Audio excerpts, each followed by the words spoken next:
preso após usar granadas e disparar tiros de fuzil contra agentes da Polícia Federal.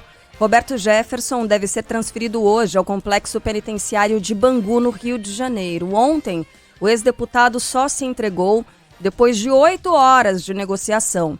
A ordem de prisão foi dada por Alexandre de Moraes, depois de o ex-presidente do PTB atacar a ministra Carmen Lúcia nas redes sociais, mas não só isso, né? Descumpriu todas as regras ali da prisão domiciliar e também havia a informação de que ele planejava atos violentos se utilizando de um armamento muito pesado que estava guardado na casa dele.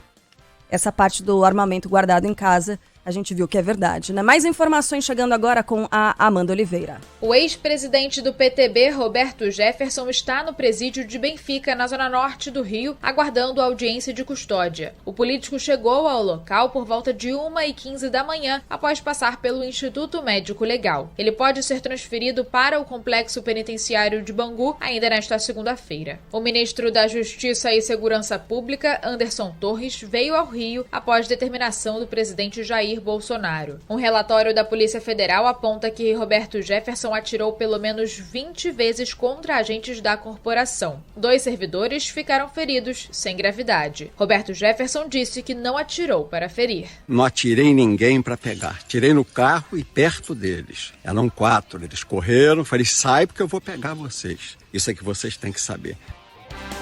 A gente fala sério, né? A cada vez que eu ouço essa fala do Roberto Jefferson, um vídeo que ele mesmo postou nas redes sociais, sendo que ele não poderia postar vídeo nenhum, já que ele está em prisão domiciliar, exato, dá uma coisa, um nó na minha cabeça, porque como assim? Eu atirei, mas não foi para pegar nos agentes da Polícia Federal, que isso? Do lado de fora da casa de Roberto Jefferson, um cinegrafista da TV Inter, que é afiliada da Globo, foi agredido por um apoiador do ex-deputado e precisou ser levado para um hospital onde segue internado. E é claro que esse caso repercutiu, ainda repercute muito, inclusive entre os candidatos ao Palácio do Planalto. A gente vai até Brasília agora com as informações da Agatha Gonzaga. Os 2 candidatos na corrida pelo Palácio do Planalto repercutem a decisão do ministro Alexandre de Moraes, que determinou a prisão do ex-deputado federal e ex-presidente do PTB, Roberto Jefferson. O presidente Jair Bolsonaro, do PL, publicou em uma rede social que repudia a ação armada de Jefferson, que reagiu à abordagem da Polícia Federal e disse que o ex-deputado agiu como bandido. O tratamento dispensado a quem atira em policial é o de bandido. Presto minha solidariedade aos policiais feridos no episódio. Mais cedo, Bolsonaro também repudiou as falas contra a ministra Carmen Lúcia, mas criticou a atuação do Supremo Tribunal Federal na condução de investigações. Já o candidato Luiz Inácio Lula da Silva, do PT, classificou o caso como uma aberração. O que eu sei é que não é um comportamento adequado, não é um comportamento normal. Há 50 anos que nós disputamos eleições nesse país, a gente nunca viu uma aberração dessa, uma ofensa dessa, uma cretinice dessa, que esse cidadão, que é o meu adversário, estabeleceu no país. A gente vai, daqui a pouquinho, depois do horário eleitoral, a gente vai voltar a esse assunto de maneira muito mais detalhada. Então a gente vai segurar, inclusive, os comentários para daqui a pouco. A gente tem que enxergar isso que aconteceu ontem do âmbito político, a gente tem que usar a lente da justiça. Tem muitas maneiras de você interpretar o que aconteceu ontem, nenhuma delas é bonita, né? Todas elas mostram uma degradação absoluta do discurso político, da relação do brasileiro com as suas instituições. A gente vai retornar a esse assunto não só conosco, mas com os nossos comentaristas e colunistas também. Mudando de assunto por hora, no Rio Grande do Norte, a Polícia Civil vai apurar de onde partiram os tiros que suspenderam um evento com a governadora reeleita Fátima Bezerra. Cacá Barbosa. No evento de apoio ao candidato petista à presidência, Luiz Inácio Lula da Silva, que contava com a presença da governadora reeleita do Rio Grande do Norte, Fátima Bezerra, também do PT, é interrompido por um tiroteio no município de Macaíba, na Grande Natal. De acordo com a coordenação da campanha de Lula no estado potiguar, os disparos teriam sido feitos por um homem que passava de moto próximo ao evento e seguranças da governadora reagiram. Todos que participavam do ato político no início da noite de ontem estão bem e ninguém ficou ferido. A governadora, que se preparava para discursar, precisou sair do local às pressas. A Secretaria Estadual de Segurança Pública do Rio Grande do Norte informou que a Polícia Militar fez diligências na região e a Polícia Civil vai investigar o caso.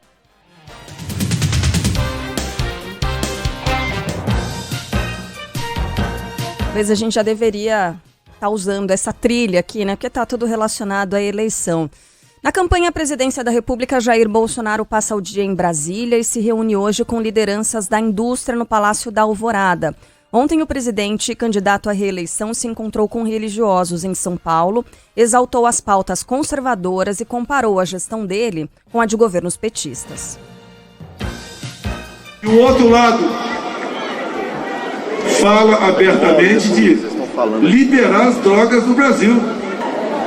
Como é difícil recuperar alguém desse mundo. O outro lado fala, ou melhor, está no PNDH3 a tal da ideologia de gênero.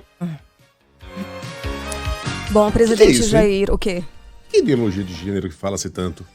É tratar meninos como meninas e meninas como... Ninguém faz isso. Não, então, existe uma interpretação incorreta do que seja ideologia de gênero. Eles acreditam que ensinar que a criança pode ser gay na escola, quando na verdade não é. Seria, no primeiro momento, a educação sexual, que é fundamental, né? Mostrar para a criança, ensinar para ela quais são as partes do corpo e até onde as pessoas podem ir. Né, a partir da liberação da criança. Olha, ninguém pode encostar em você aqui se você não deixar. Se alguém encostar em você aqui, você tem que dizer. Isso é educação sexual. E a partir daí, existe uma ideologia. A educação também com relação à identidade das pessoas. Olha, tem menino que tem isso, a mesma coisa que você tem, mas ele não se sente um menino, ou um homem. Né, que se vê como mulher, na verdade, e aí, a partir daí, você mostrar que as pessoas têm identidades diferentes. O exercício do respeito a todo mundo, a todas as pessoas, independentemente das orientações e do gênero, né, começa por informação. Então, o que se faz é informar, mas há uma contestação e uma leitura equivocada sobre o que seria ideologia de gênero, pelo que a Carla estava falando. A gente fica ouvindo esse termo, ideologia de gênero. Será que a gente se pergunta exatamente do que está sendo tratado aqui? Pelo que eu entendi, a ideologia de gênero é você reconhecer a existência do outro. Uhum. Reconhecer a existência de pessoas que são diferentes de você. Não necessariamente ensinar isso aos 4, 5 anos de... Aliás, necessariamente não, porque não é o momento ainda pra gente tratar de casos tão delicados. Mas reconhecer, por exemplo, que existem crianças que têm 2 papais. Ou crianças que têm 2 mamães. É isso. É isso que a gente chama de ideologia de gênero? Aí tem uma pessoa dizendo aqui, isso se ensina em casa, Bruno Santos, isso se ensina em casa? Tem vários ouvintes escrevendo aqui, viu, falando, o lugar de escola não é para isso, ou o Júnior mandou, escola não é lugar disso, escola é lugar também de socialização, é lugar em que as crianças e adolescentes aprendem a respeitar o outro, as escolhas do outro, o outro como ele é. Escola também é lugar disso, né? Escola é lugar de informação também. Pois é, eu já vi projetos que vão contra essa tal ideologia de gênero, que proíbe que professores abordem o assunto, e aqui não é dentro do currículo não, tá? Abordem o assunto casamento entre homossexuais. E aí a pessoa vai falar, sim, mas isso não tá dentro do currículo.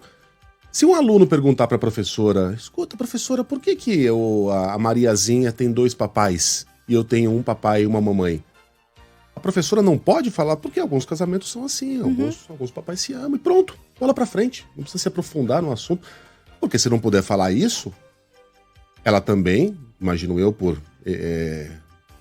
uma questão de equidade, não vai poder informar a Mariazinha que os alunos dela têm papais e mamães, porque há papais e mamães que se amam, e não papais e papais ou mamães e mamães. Então, os professores não podem... compartilhar com os alunos a existência da formação de casais para tratar de crianças? É isso? É ideologia de gênero? O G. Brandão, deixa eu só ler mais uma mensagem. Encostar se a criança deixar?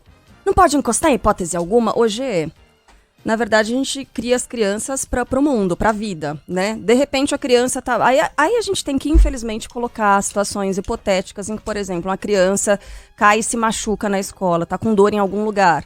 Posso colocar a mão aqui em você? Pode, é isso, é nesse sentido que a gente tá falando, tá? Qualquer tipo de aproximação sexual de uma criança até 14, 15 anos de idade é estupro. Tá bom? Foi isso que a gente quis dizer, ok? E para complementar, boa semana. Tem um aspecto importante, gente. É difícil tratar quando as pessoas estão fechadas. Né? Há muita resistência, cara. O que é isso? Mas tem um aspecto que é super importante quando as pessoas contestam o fato de esse tipo de informação circular nas escolas. Ele é fundamental quando o professor diz até onde, né, se encosta o corpo da criança, porque vamos lembrar, gente, a maioria dos casos de abusos de crianças e adolescentes acontece em casa. Dentro de casa. Exatamente. Daí o papel tão importante dos educadores e da escola. E claro que encosta-se em crianças. Eu tenho sobrinhos. Quando eu vejo meus sobrinhos, depois de tanto tempo, eles moram no interior de Minas, eu dou um abraço forte neles. Isso é encostar. Né? Mas eu sou um tio. E há tios aí que fazem coisas terríveis. Então... A criança precisa saber a diferença entre um abraço e um toque inadequado. Quer dizer que é isso que é ideologia de gênero? Você não poder tratar desse assunto? De assunto nenhum.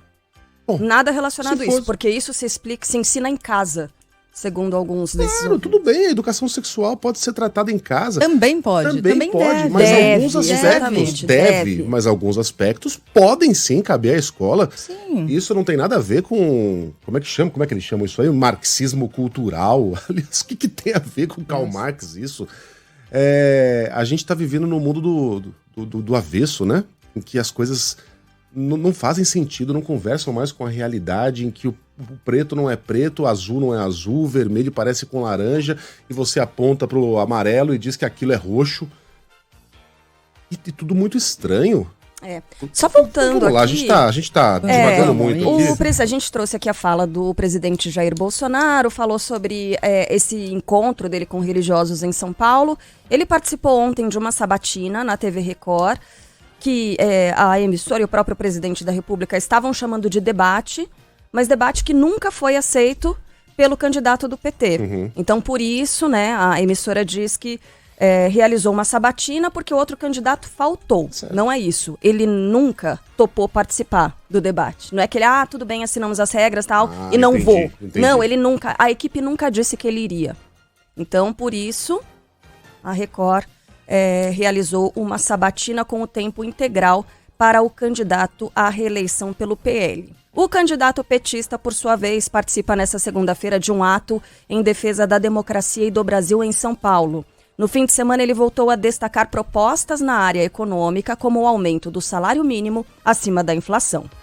Nós provamos durante todo o período que nós governamos que a gente, além de recompor o poder aquisitivo com a inflação, a gente dava um aumento real com base no crescimento do PIB dos últimos 2 anos.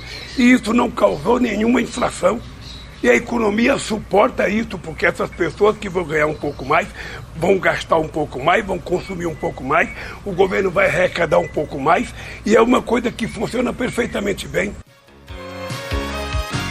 Só pontuando algo que é um fato, a gente já falou disso aqui antes, né? É muito ruim quando o candidato não vai ao debate, né? Quando ele não topa trocar ideias e ir para o embate de ideias com outro candidato. Por que é muito ruim? Porque perde o eleitor, né? Que teria ali também uma chance de comparar 2 projetos, 2 ideias, 2 estilos, enfim, como inclusive foi no debate da Band.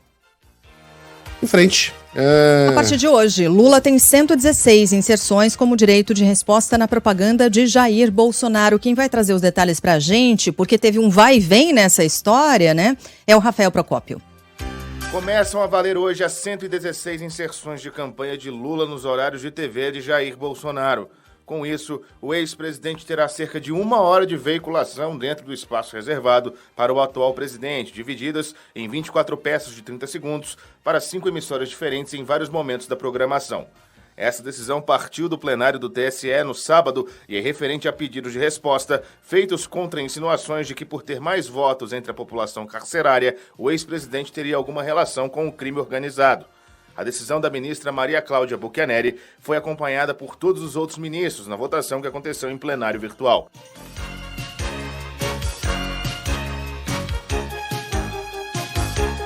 O plenário virtual do Supremo vai analisar a decisão do ministro Luiz Edson Fachin, que manteve os superpoderes do TSE na remoção de fake news, das notícias falsas, de desinformação. Fala, Natália Pazzi.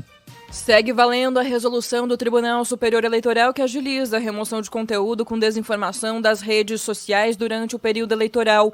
Após pedido da PGR para suspender trechos, o ministro do Supremo Tribunal Federal, Edson Fachin, rejeitou a manifestação e liberou o processo para ser pautado no plenário virtual. Pelo que foi aprovado, o TSE pode determinar que sejam retirados do ar links com fake news em até 2 horas. Ao negar o pedido, o ministro ressaltou que não há os requisitos necessários para a concessão de uma decisão provisória. Além disso, que a norma não proíbe todo e qualquer discurso, mas apenas aquele que, por sua falsidade patente, atinge gravemente o processo eleitoral. O relator também pontuou que a regra não apresenta censura.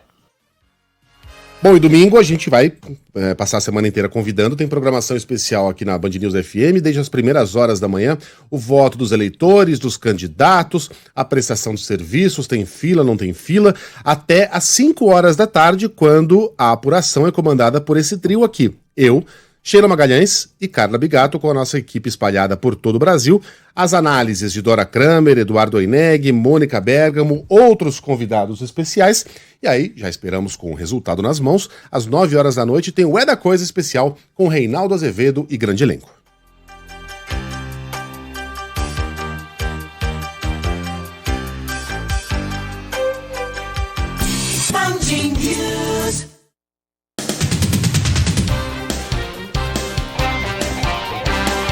Acabou! Aê, menos um. Mas cara, que semana, Segunda, terça, quarta, quinta. Tem mais 3, então, é isso? É, na de sexta, manhã. Na sexta não tem, né? Isso, sexta não tem. São mais 3 de manhã. Gente, eu acho que sexta-feira tem. Eu sexta acho que tem. diferentemente Marcelo do Cruz primeiro diz que turno, na sexta tem. É, sexta tem.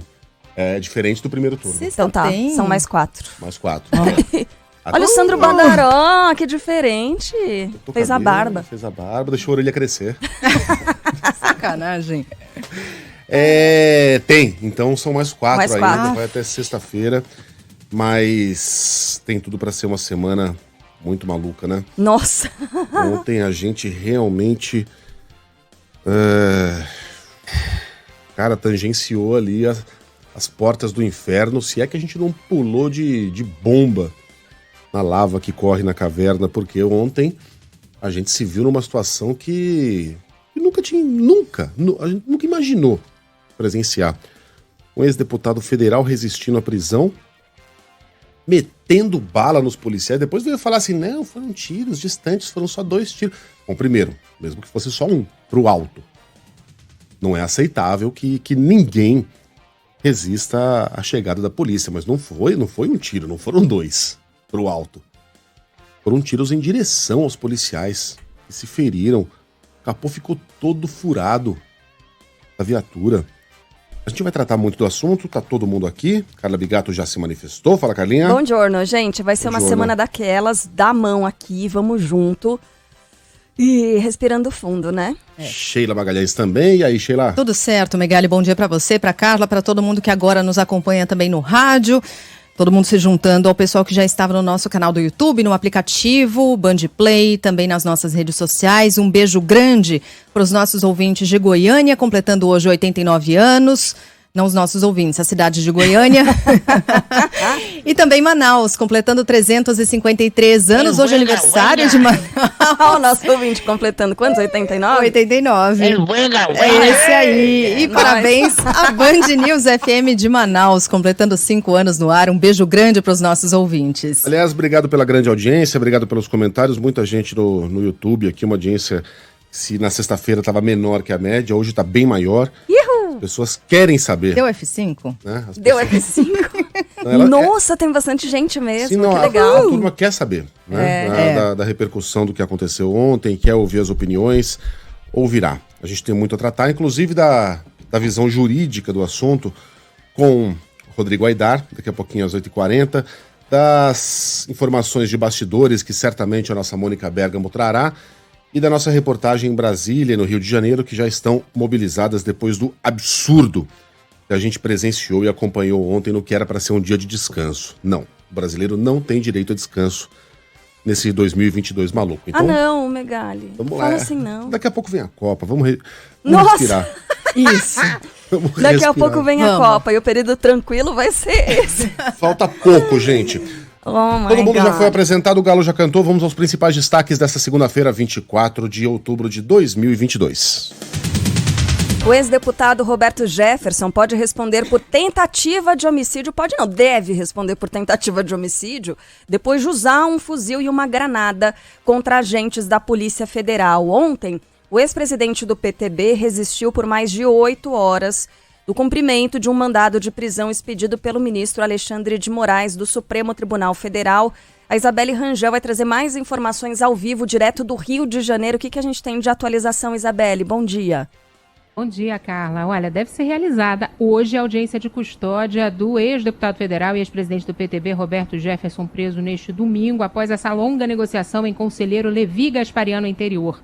Ele está no presídio de Benfica, na zona norte do Rio, onde chegou por volta de 1h15 da manhã, o que não é muito comum, né, já que as prisões em flagrante são realizadas antes do período da noite. O ministro da Justiça e Segurança Pública, Anderson Torres, veio ao Rio de Janeiro após determinação do presidente Jair Bolsonaro para acompanhar o caso. Com a chegada dos agentes à casa de Roberto Jefferson, ele reagiu, atirou contra a equipe, como você já mencionou, um delegado e um agente da Polícia Federal ficaram feridos. Político que desobedeceu ordem do STF de se manter longe das redes sociais enquanto estivesse em prisão domiciliar e também fez ofensas à ministra Carmen Lúcia por decisão que restringiu falas sobre o candidato do PT à presidência, Luiz Inácio Lula da Silva. Roberto Jefferson disse que não pretendia se entregar. Eu não vou me entregar. Eu não vou me entregar porque acho um absurdo.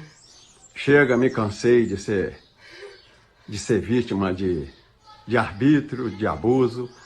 Infelizmente, eu vou enfrentá-los. E olha, um profissional da rede Inter TV, que é afiliada da TV Globo, ficou ferido depois de ser agredido por apoiadores do ex-presidente do PTB, Roberto Jefferson, ele que precisou ser levado para o hospital. A gente está observando as imagens ali. Obrigada, viu, Isabelle, pelas informações. Só reforçando aqui, ele deve ser transferido hoje, ele deve ir para Bangu. Onde é que ele está agora e quais são os próximos passos, Isabelle? Ele, nesse momento, Carla, está no presídio de Benfica, que é a porta de entrada do sistema penitenciário do Rio de Janeiro. Então, todos os presos passam por lá. Eles também passaram, né? Roberto Jefferson, assim como todos os outros, passam também pelo Instituto Médico Legal para fazer o exame de corpo de delito. E ele pode ser transferido ainda hoje para o complexo penitenciário de Bangu. Foi o caminho que ele fez na primeira prisão. E agora a gente tem a expectativa de que algo semelhante aconteça. Ainda hoje ele pode ser transferido, já que a audiência de custódia deve ser realizada nesta segunda-feira. Ô, Isabelle, a prisão é preventiva?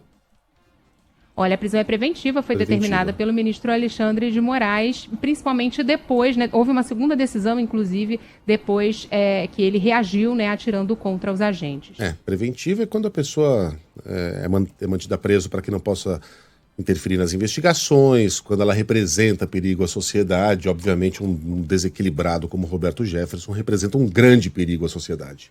Nenhuma pessoa que está com a cabeça no lugar faz o que ele fez ontem. Quando eu digo cabeça no lugar, não é doença mental, não é algo que vá o levar a um presídio, como é que chama? Que a gente chamava de manicômio antes. Não é isso. Manicômio judicial. Não é que ele vai alegar insanidade. Não. Sano ele tá. Ele não bota a roupa de Napoleão e nem rasga dinheiro. Aliás, não rasga dinheiro mesmo. Mas certamente não tá com a cabeça onde deveria estar. Aliás, nunca teve, né? É o fim de uma trajetória errática que um dia certamente vai dar uma boa biografia. E boa biografia não significa que os personagens sejam admiráveis. Há biografias excelentes sobre personagens detestáveis da história, porque Jefferson ele esteve presente em toda a linha do tempo da política brasileira, desde a redemocratização até agora, como parceiro inseparável e parte da tropa de choque de Fernando Collor de Mello, na época do impeachment. Depois se reinventando, se apresentando como político progressista, autor do projeto de desarmamento, coautor de um projeto que facilitava o casamento entre homossexuais, pautas nas quais ele se veria diametralmente em lados opostos, né? Anos depois. Aliado de Fernando Henrique Cardoso, aliado de Lula, até o escândalo do Mensalão, Jefferson sempre se alimentou do Estado brasileiro, né? Sempre funcionou com base no troca-troca, no fisiologismo, no me dá aqui que eu te dou lá, toma lá da cá. Aliado de Jair Bolsonaro, aliás, hoje Bolsonaro renega, né, o seu aliado, mas eles eram muito próximos. Bolsonaro chegou a dizer que não haveria nenhuma fotografia entre os dois e, obviamente, não demorou nem 2 minutos para que aparecessem as primeiras fotos. O que a gente viu ontem, e aí eu tomo emprestado o ótimo raciocínio do tio Rei, é a materialização do discurso de Bolsonaro. É o discurso do povo armado jamais será escravizado na vida real. Não é disso que se trata? De você resistir às instituições? De você resistir àquilo que eles chamam de establishment? Roberto Jefferson não foi preso por crime de opinião. Aliás, não tem nenhuma opinião ali desde o início. Ele foi preso inicialmente porque ameaçou pessoas com armas nas mãos, com armamento pesado nas mãos, parecendo Rambo. Eu fico imaginando essas pessoas que defendem que aquilo é crime de opinião. Que opinião? A opinião de que o dedo dele deve apertar o gatilho com a arma apontada para o ministro do STF? Que diabo de opinião é essa? Se eu mando para sua casa, Sheila, nós somos desafetos. Mando para sua casa um vídeo em que eu tô com uma pistola em cada mão, um canhão na cintura, dizendo a gente vai resolver essa parada de outro jeito. Pá, pá, pá. Batendo a minha mão nas armas. Que opinião é essa? Isso é uma ameaça explícita. E mais, uma incitação à violência, porque além da ameaça, há também alguém que tem influência, que tem seguidores, né? Cuja voz é ouvida por milhões de brasileiros, incentivando aquele tipo de comportamento. Jefferson jamais foi vítima de uma perseguição ou de uma prisão por crime de opinião, nem agora. Nem agora. Com aquelas palavras absurdas a respeito da ministra Carmen Lúcia. Chamando de prostituta, ministra. Isso é abjeto, mas não foi por isso que ele... Não, é importante a gente falar isso, né? Os ouvintes estão lembrando, ele estava preso, ele cumpria a pena em regime domiciliar, e o que ele fez foi descumprir as regras do regime domiciliar, como, por exemplo, a utilização de redes sociais. Não pode. Ponto. E quer saber? Bolsonaro estava achando aquilo muito interessante, até que a coisa saiu de controle... E ele passou a perceber uma repercussão negativa nas redes sociais, porque inicialmente ele e os seus vão lá ao Twitter e revejam o que escreveu o presidente, o que escreveu o ministro da Justiça, o que escreveram aqueles famosos apoiadores com microfone. Todo mundo relativizando o que estava acontecendo. Olha, somos contra o que fez o Roberto Jefferson, mas... também somos contra esse absurdo inquérito que persegue brasileiros da base da opinião, igualando as coisas. Sérgio Moro foi ao Twitter e escreveu assim: que sem noção, Roberto Jefferson, sem noção? Sem noção sou eu dançando pelado de janela aberta. O que o Roberto Jefferson fez foi um crime, uma tentativa de assassinato. Aí, minutos depois, o presidente, vendo que o caldo estava entornando para ele estava correndo o risco sério de perder muitos votos com aquele absurdo, fez o que já havia feito com Sarah Winter, o que já havia feito com o outro lá, como é que chama? O Oswaldo Eustáquio, Daniel Silveira, Abraham Weintraub, o próprio Sérgio Moro, que depois foi pego de volta, né? Largou pelo caminho. Eu não preciso mais de você. Aí foi lá e chamou de bandido. Disse que não tem nenhuma foto de Roberto Jefferson com ele, disse que Roberto Jefferson, na verdade, é aliado de Lula. Sim, já foi. Lá atrás, na época do mensalão.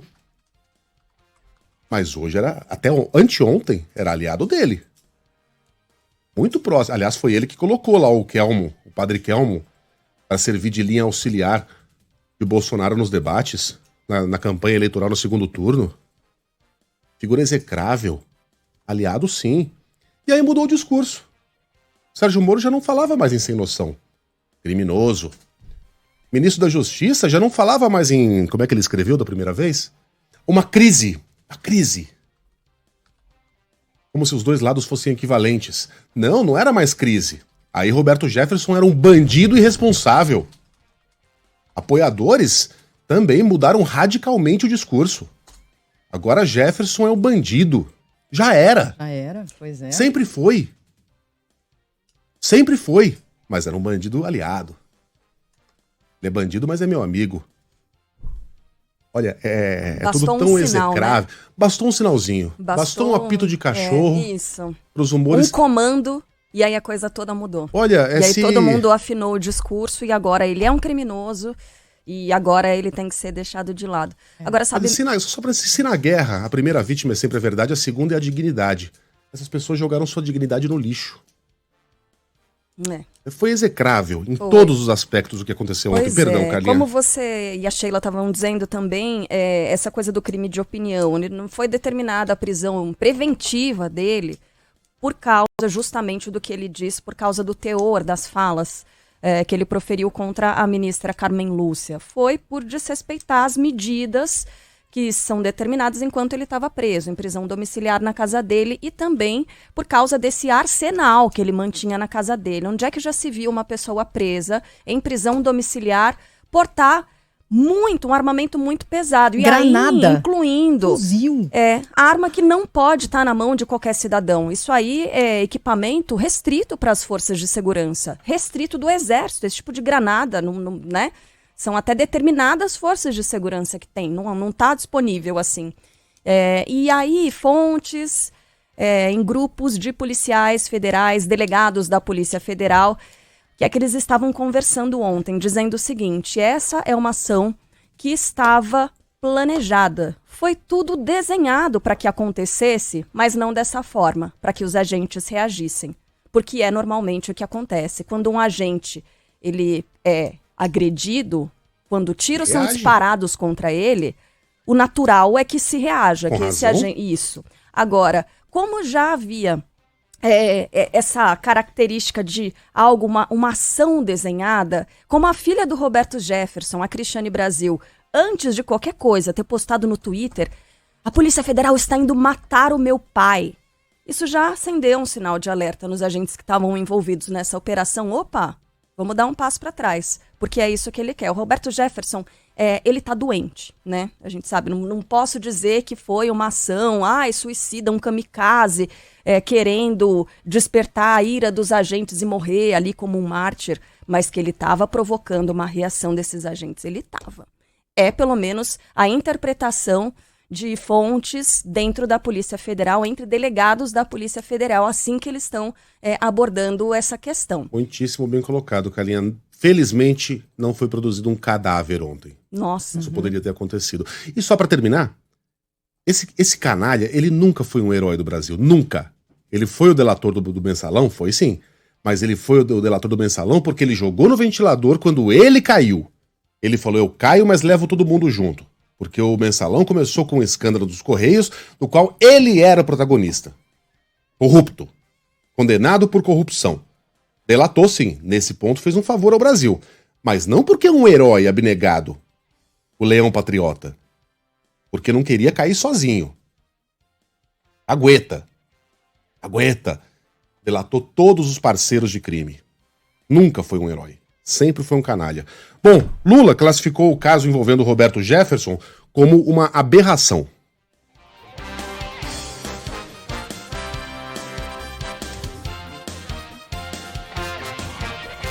O que eu sei é que não é um comportamento adequado, não é um comportamento normal. Há 50 anos que nós disputamos eleições nesse país, a gente nunca viu uma aberração dessa, uma ofensa dessa, uma cretinice dessa, que esse cidadão, que é o meu adversário, estabeleceu no país. Ou seja, ele conseguiu criar nesse país uma parcela da sociedade brasileira raivosa. Tem o ministro da Justiça, porque tem esse outro aspecto aqui, né? Roberto Jefferson pedia a presença do ministro da Justiça para se entregar. Veja só, imagina se a moda pega? Queria a presença do ministro da Justiça para se entregar. Também num claro sinal de compadrio, né? Porque sabia que poderia eventualmente contar com essa possibilidade. Pois bem, o ministro acompanhou de perto essa situação, escreveu sobre isso nos tweets e tal, não sei o quê, chamou Roberto Jefferson, no final das contas, de infrator. Ministro Anderson Torres se solidarizou com os agentes da Polícia Federal feridos e com a ministra Carmen Lúcia. Realmente fatos graves que nos chamam a atenção e eu nesse momento gostaria de me solidarizar com os policiais federais machucados nesse evento. Graças a Deus todos estão bem. Voltando um pouco na linha do tempo, me solidarizar com a ministra Carmen Lúcia, que foi ofendida por esse infrator, me solidarizar com todos desse episódio e parabenizar mais uma vez o trabalho de excelência da Polícia Federal e agradecer à Polícia Militar do Rio de Janeiro e à Polícia Rodoviária Federal pelo apoio. Nas redes sociais, Bolsonaro repudiou a ação do ex-deputado contra agentes da Polícia Federal e condenou as falas de Roberto Jefferson contra a ministra Carmen Lúcia, mas criticou a atuação do Supremo na condução das investigações. Declarou ainda que não tinha nenhuma foto com o ex-presidente do PTB, porém, apesar da informação, há registros dos dois juntos, e eles passaram a ser publicados amplamente nas redes sociais. Mais tarde, durante sabatina na TV Record, ali na chegada, o presidente candidato à reeleição negou qualquer laço de amizade com Roberto Jefferson. Quem atira em policial, bandido é. Obviamente tem gente aí, em especial outro candidato, o Fujão, que a gente poderia estar combatendo aqui, quer tirar proveito político disso. Primeiro diz que o Roberto Jefferson coordena a minha campanha, e é meu amigo. Ele não coordena a minha campanha. E não tem nada de amizade. Tanto é verdade que agora, em meados de setembro, ele entrou com uma queixa-crime contra o Superior Tribunal Militar, contra a minha pessoa e o do senhor ministro da Defesa por prevaricação. Ou seja, quem me processa não pode alguém achar que ele é meu amigo. Alguns ouvintes perguntando, e a gente falou um pouco mais cedo sobre isso. Por exemplo, o Emerson Someira. Por que é que Lula não foi para o debate? Mais cedo a gente esclareceu essa questão. A Record convidou os dois candidatos para o debate, mas a assessoria do candidato do PT nunca aceitou participar desse debate. Não é como aqui na Band, que a gente chama, e aí, as duas... as direções das duas campanhas conversam e tal, chegam num consenso. E aí, de repente, um deles falta. Não, nada foi assinado. O candidato do PT nunca topou participar desse debate. Então, a Record decidiu fazer uma espécie de sabatina somente com o candidato pelo PL. Bom, voltando a falar sobre o caso Roberto Jefferson... O que é lamentável, não o caso da Record. Um candidato à presidência, nessa altura do campeonato, faltar um debate. Quer dizer, ele não faltou. Ele não topou desde o início. E não topar ir a um debate é não topar também colocar essa possibilidade para o eleitor comparar. Como a gente já falou mais cedo aqui, a gente já falou outras vezes também. Debate importante para o eleitor, é respeito ao eleitor. Quando um candidato não vai ou não topa, como nesse caso, ele ele perde oportunidades importantes e deixa de respeitar o eleitor que teria ali a chance de comparar os dois candidatos. Pois é. Mas é que é uma tarefa difícil, né? A direção aqui da Band sabe como é. Difícil negociar com as duas campanhas, chegar ali até termos razoáveis para os dois lados, então tarefa fácil essa não é. Voltando para o caso do Roberto Jefferson, aqui para o presidente da Câmara, Arthur Lira, os fatos protagonizados por Jefferson atingiram o pico do absurdo. Nas redes sociais, ele disse repudiar toda reação violenta, armada ou com palavras que ponham em risco as instituições e os respectivos integrantes, e ressaltou que retrocessos ou atentados contra a democracia não serão admitidos. Já o presidente do Senado, Rodrigo Pacheco, lembrou que o Estado Democrático de Direito confere liberdades ao cidadão, mas jamais o direito de praticar crimes e violar o direito alheio. Em nota, a Associação Nacional dos Delegados da Polícia Federal repudiou o ataque sofrido pelos agentes no cumprimento do mandado de prisão e classificou como inaceitável qualquer tipo de violência contra policiais federais.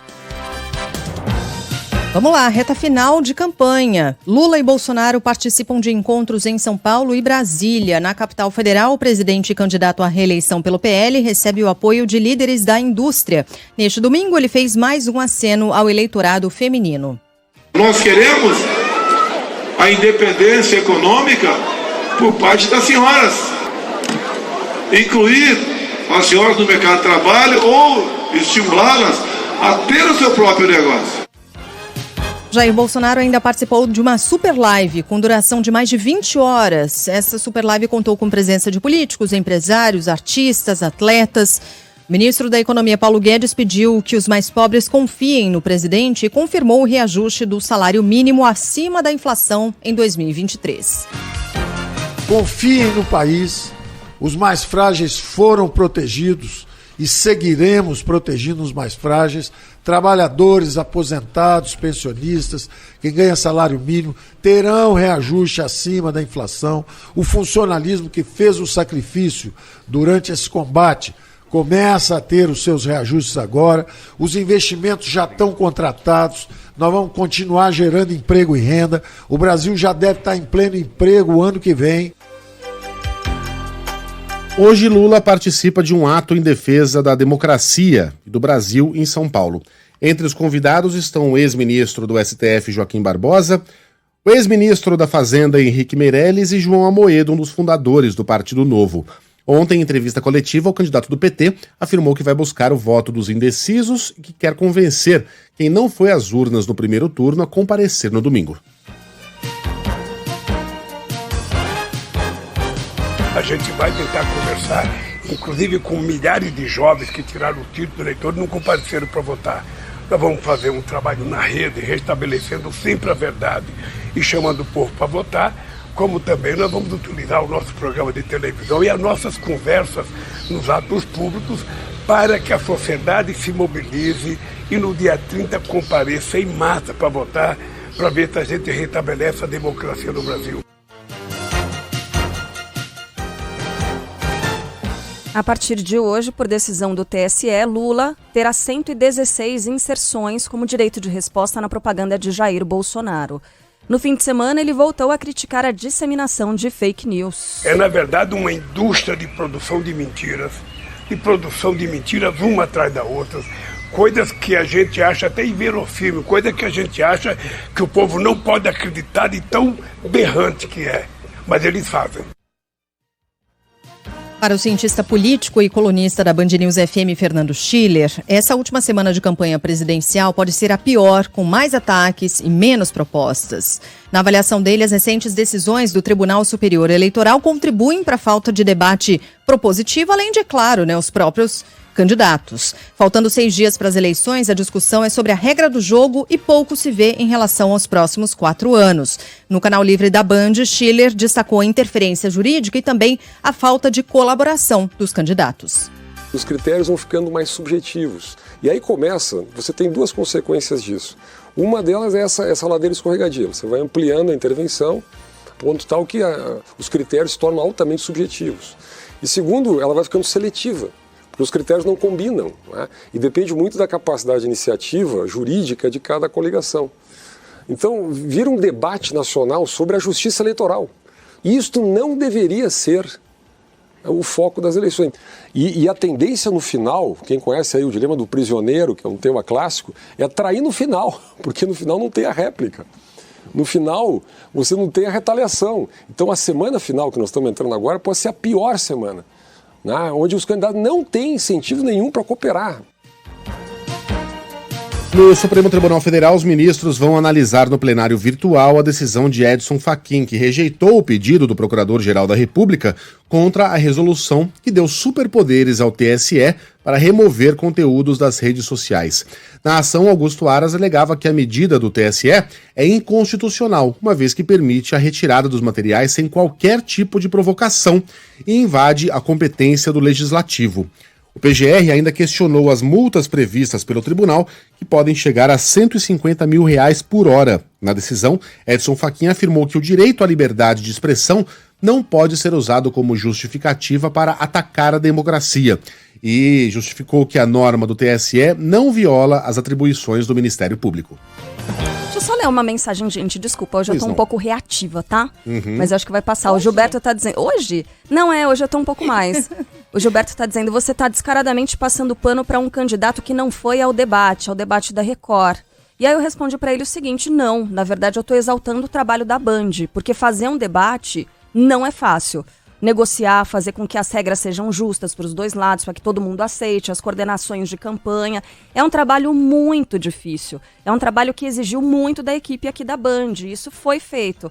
Sabe que faz quase 15 anos que eu trabalho aqui na Band e é algo que, assim, a emissora sempre primou em todas as eleições que eu trabalho, e disso eu não me esqueço, é uma regra que a gente jamais desliza, jamais patina. Dá o tempo igual. Pode pegar todo o material, pelo menos desde que eu tô aqui, desde 2008, pode pegar todo o material que a gente exibe, de campanha para governo do estado, de campanha para deputado, de tudo que você possa imaginar. Prefeito, presidente da república, sempre é o mesmo espaço. Você pega as falas, elas têm sempre o mesmo tempo. É o equilíbrio na hora de trazer as informações, para que o ouvinte, o eleitor, tire as próprias conclusões. A Band nunca deslizou nesse sentido. Então, eu estou, na verdade, exaltando esse trabalho da Band nas eleições para que a gente tenha credibilidade para trazer as informações, para que o debate... É por isso que o debate da Band é levado tão a sério, porque a gente faz o negócio sério. Não é fácil de fazer, mas é como a Band faz e sempre fez. Então foi só isso o que a gente estava dizendo por aqui. Vou emendar aqui com José Antônio Silva. Boa. Que diz o seguinte: Sheila insiste em querer criticar Lula por não aceitar a ir em todos os debates. Que absurdo, já é muito ir a 2 debates. O ideal seria ir somente a 1. Eu não sei de onde ele exatamente tirou esse cálculo, que o ideal é ter 1. Para mim, quanto mais possibilidades para o eleitor poder comparar e ouvir os 2 candidatos frente a frente, melhor, sem a tal da maquiagem do horário eleitoral gratuito, esse horário político em que eles só ficam falando, sem minimamente serem contestados, sem perguntas dos jornalistas. O debate dá essa possibilidade única para o eleitor. Então, sim, lamento qualquer candidato. Não se trata do Lula, a gente está falando do Lula pontualmente, mas fizemos o mesmo em se tratando de Romeu Zema, que não foi ao debate em Minas Gerais, por exemplo, ao primeiro debate, não foi isso, né? O Romeu Zema 50 minutos antes de iniciar ao Jerônimo na Bahia. Então, assim, a crítica é a mesma, independentemente de quem seja o candidato. Não ir a um debate é tirar do eleitor uma oportunidade única. E aí, desculpa, só mais uma. Wagner, então você está dizendo que a outra emissora não fez um bom trabalho? O que eu tô dizendo, Wagner, é o seguinte.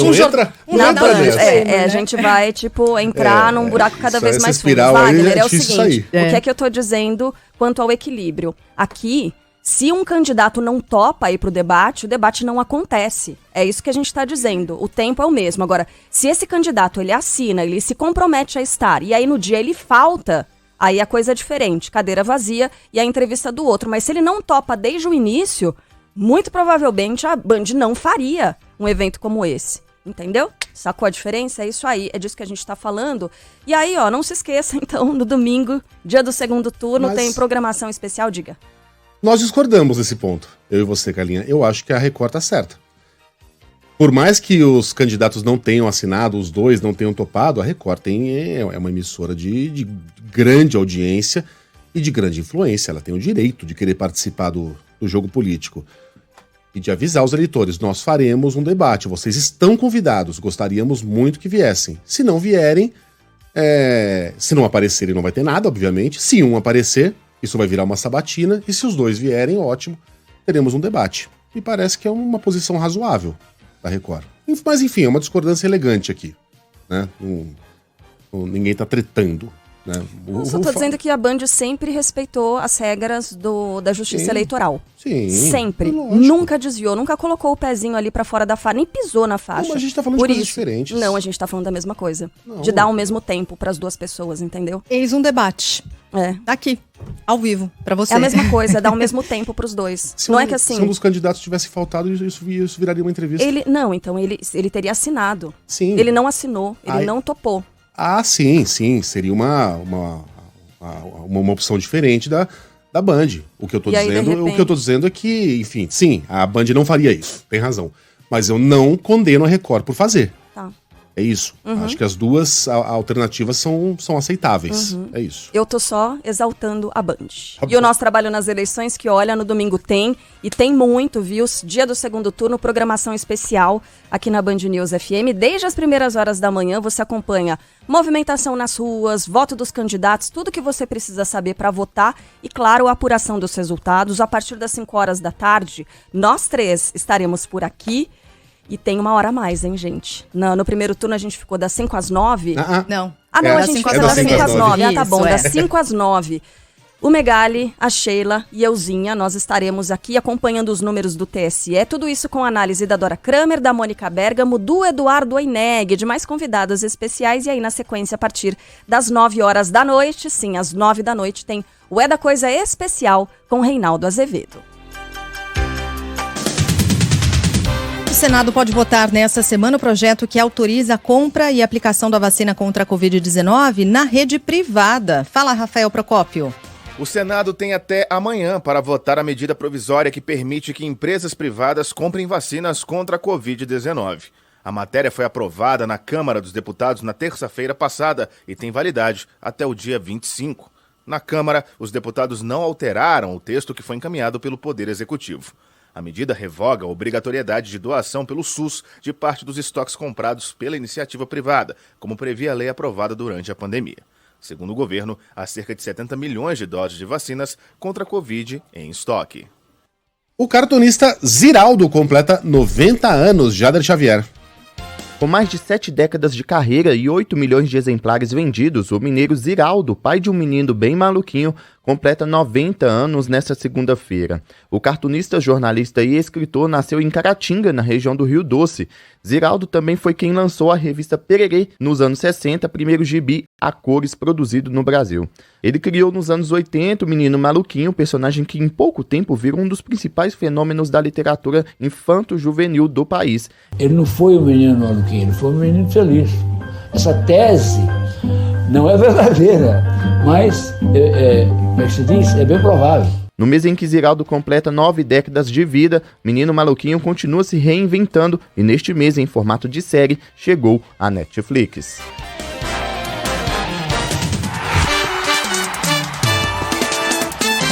Futebol, com Milton Neves. Oferecimento Perdigão. Manda brasa com Perdigão na brasa. Casa do Construtor. Aluguel de equipamentos. Ligue 0800 200 0217. E Sicredi. Conheça a primeira instituição financeira cooperativa do Brasil. Sicredi. Gente que coopera, cresce.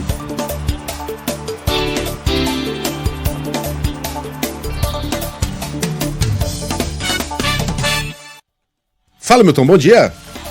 Muito bom dia para você, Megali. Olá, Carla Bigato. Um abraço também para Sheila Magalhães, aqui na Band News FM para todo o Brasil. Olha, o Campeonato Brasileiro já acabou, né? Já faz tempo que o Palmeiras foi campeão. Matematicamente deve acontecer nesta quarta-feira. Enquanto não voltar o mata-mata, o Campeonato Brasileiro vai ficar modorrento como atualmente, entenderam?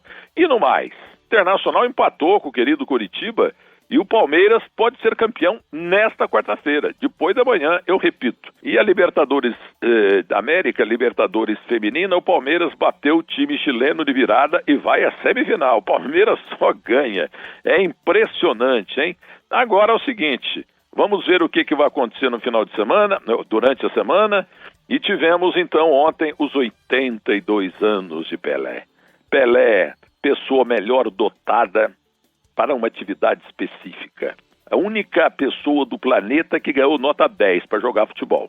Entendeu? Já outros gênios, Michelangelo, Leonardo da Vinci, o Sabin, para mim o mais importante, né? Milhões de pessoas andaram e andam devido ao trabalho dele. O Albert Sabin, outros chamam de Sabin, mas está errado. É claro que não tem nenhuma comparação entre Pelé jogando bola e o Sabin fazendo o que fez. Entendeu? Um bem para a humanidade. Entendeu? Ninguém está dizendo aqui que o Pelé é mais importante que esses gênios que eu citei. Nada disso, até porque o futebol é a coisa mais importante dentre as menos importantes. Mas viva o rei!